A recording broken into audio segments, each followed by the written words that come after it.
What's going on, everybody? It's Wednesday, September 8th.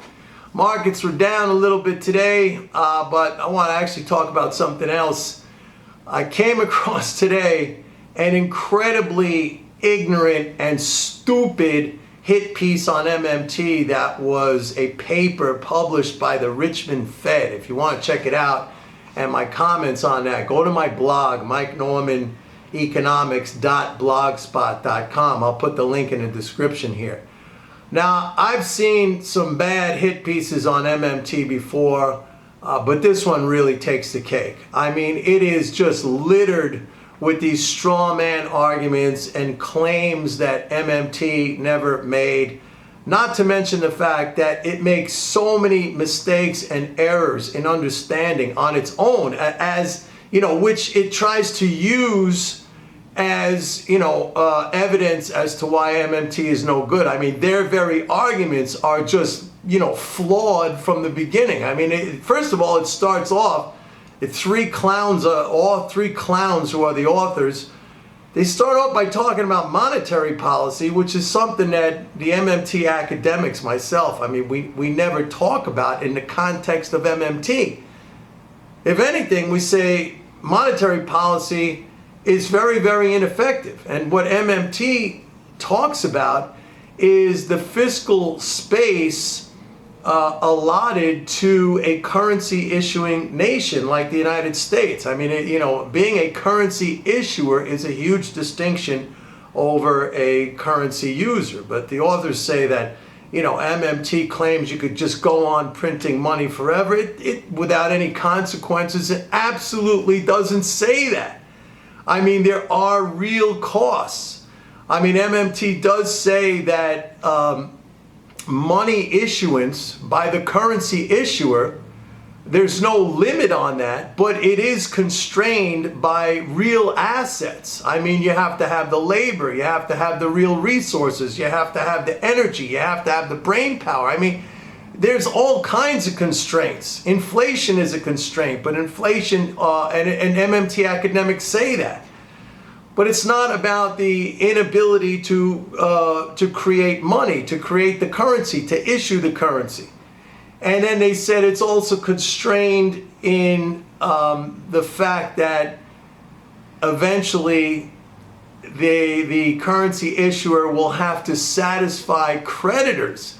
I mean, the fact that a nation is a currency issuer means that it is the creditor. It is the creditor when it comes to the currency. And there is no inability to satisfy liabilities, let's say in the case of the United States, in US dollars. I mean, that is not a constraint, all right? I mean, this thing is so ridiculous and it is so stupid, and they continue, throughout this piece, they continue to conflate monetary policy with fiscal policy, and then kind of roll that all up into a ball of MMT, which again, it is not. MMT doesn't talk really about monetary policy. It talks about the fiscal space given to a currency issuer as opposed to a currency user. And again, MMT is critical of monetary policy, and like the way monetary policy has been put, kind of like in first position as a regulator of the economy. I mean, MMT academics, myself included, you hear me talk about that all the time. I say I don't pay any attention to monetary policy because basically all it is just the recomposition of financial assets in the economy, or it is price setting. I mean, I talk about it in that regard. It's price setting in the fact that the central bank has the price setting function through its rate setting. But that's not what MMT focuses on. And then this repeated claims, they repeatedly claim that, MMT says you could just print money without any consequences whatsoever. That is completely, completely false. MMT academics, including myself, have never said that.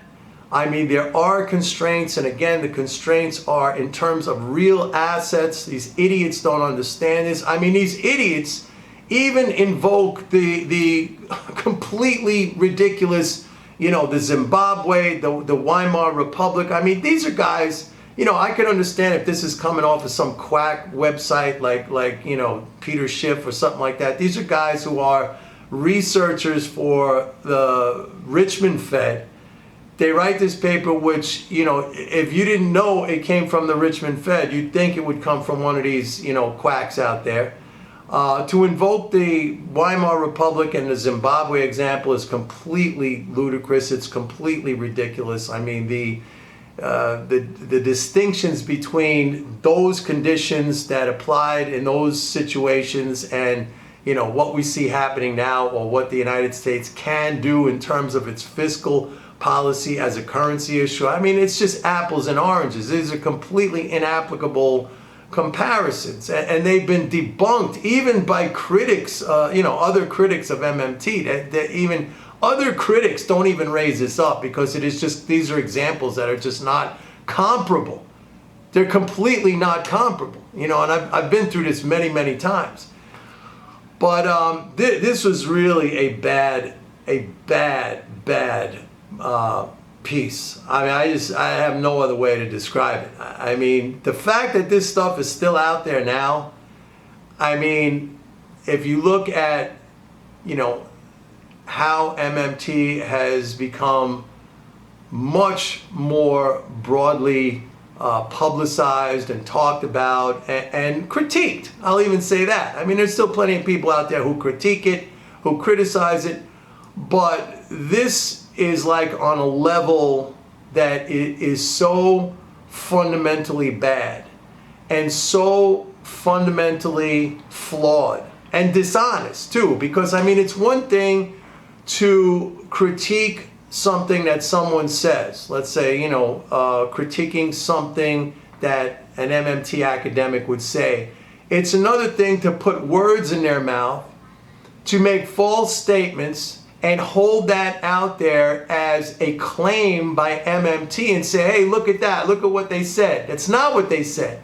And nowhere in the literature, nowhere in publications, nowhere in any, MMT academics presentation or speeches would you find anything like this. I can't believe it. I read that thing and I was blown away. I was blown away, because it is rife with inaccuracies, with misrepresentations, with total distortions of the truth, total distortions of what MMT has said in the past, things that have been printed, things that have been written, things that are in speeches, and not one time, over and over and over again. I mean, you talk about fake news. Well, this is not news, but you talk about false information. You talk about pushing, fake ideas. You talk about pushing a dogma. You know what dogma? A dogma is the opinion stated as if it is fact. That's exactly what this is. This is three clowns' opinions who happen to work for a Federal Reserve bank, who publish a paper completely attacking MMT on false grounds in everything. I don't think there was one thing in this article really that was correct, or that you could point to that MMT said or presented at any time in the past which was true. I mean, everything was a misstatement or a mischaracterization, or completely twisted around. So this is just bad. It's beyond bad. It's an embarrassment for the Richmond Fed. I got to look up who this guy is, who is the president of the Richmond Fed, because I think that this has got to reflect his viewpoint, because I'm sure they review these things, or at least one of his assistants or underlings would review these papers that go out. But this is just so bad. So go to my blog, mikenormaneconomics.blogspot.com. You could see it. By the way, I put up my podcast today. The podcast is up on my website, Pitbull Economics. It's also up on my blog.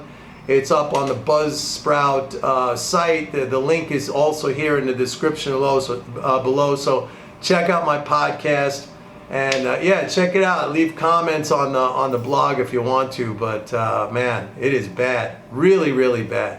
I mean, it infuriates me. It really does. Maybe I'll make a video and post up some of the things that they said in there and, you know, go over it. But if I have the time. But if not, just check it out. I'm sure a lot of people will be commenting on it.